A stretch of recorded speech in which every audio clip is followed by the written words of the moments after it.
Without freedom of information, we'd never have known that MPs were claiming thousands and thousands of pounds worth of our money for their duck houses and for their moats and for all kinds of other frivolous items that the taxpayer should never have been paying for. We'd never have known so many stories that are vitally in the public interest.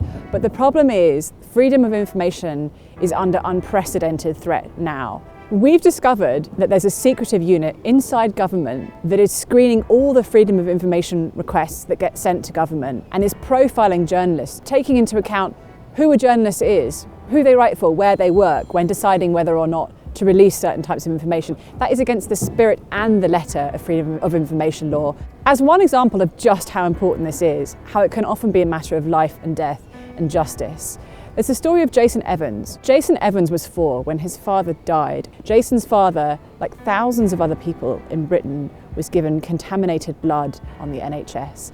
In this case, it had HIV and he died. It's strongly my belief that had action been taken, my dad would not have been infected with HIV. And in that scenario, it's most likely that he'd still be alive today.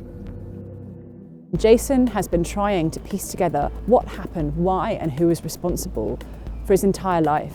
Again and again and again he's been blocked, and we've discovered he was blocked by this secretive clearinghouse unit, which ministers deny exist in its current form. And yet we have clear evidence that they have been telling other government departments to deny Jason the information he seeks. Jason believes that he is piecing together one of the biggest cover-ups that's happened in Britain in a generation. A product that was known to be dangerous was released, the harm became evident, it was covered up, and the people impacted by it had been denied any sense of truth or justice ever since. This should not be happening in Britain today. Sadly, this isn't the only case of life and death we've uncovered. 3.5 years after 72 people burned to death in Grenfell Tower, we've discovered that the government has been advising local authorities to block the release of information about which towers still have the types of cladding similar to that used in Grenfell. At Open Democracy, we've had to fight for our right to access basic information.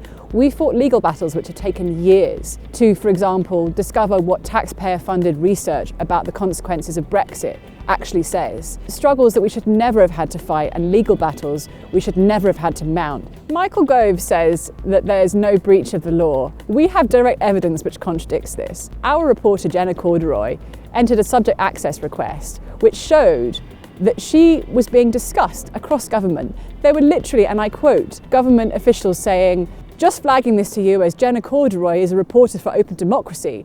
I mean, it was that blatant. They are discussing who we are in relation to the information we seek, and that's just completely against the spirit and the letter of the law. If you don't have true freedom of information, we don't have the right to understand what our government is up to, what decisions they're taking on behalf, what they're telling us and what they're hiding from us. It is a vital tool for holding power to account in this country. And it not only needs to be defended and protected, but it needs to be strengthened and enhanced. We should be able to see what ministers and government officials are saying on WhatsApp and encrypted channels, as well as on email. This should apply also to private companies. There have been unbelievable amounts of money made during the COVID crisis by a number of unaccountable private firms, often who are very politically connected.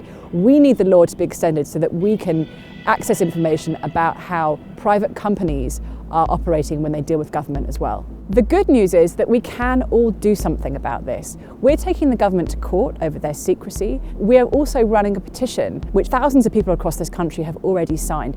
If you add your name to this petition calling for transparency and accountability, this will materially affect the case because it will show that thousands of people across this country are demanding better access to information. And we're running a campaign across the media, getting newspapers, outlets on side from across the political spectrum, because this affects us all. There are huge questions that the government is going to have to answer over what happened during the past year, during the pandemic. If we can't ask those questions and get the information we need, we can't hold our leaders accountable. We can't know what mistakes were made, what things need to be fixed, and what we can learn about this crisis going forward. So this is why it's so important that we all add our names to this.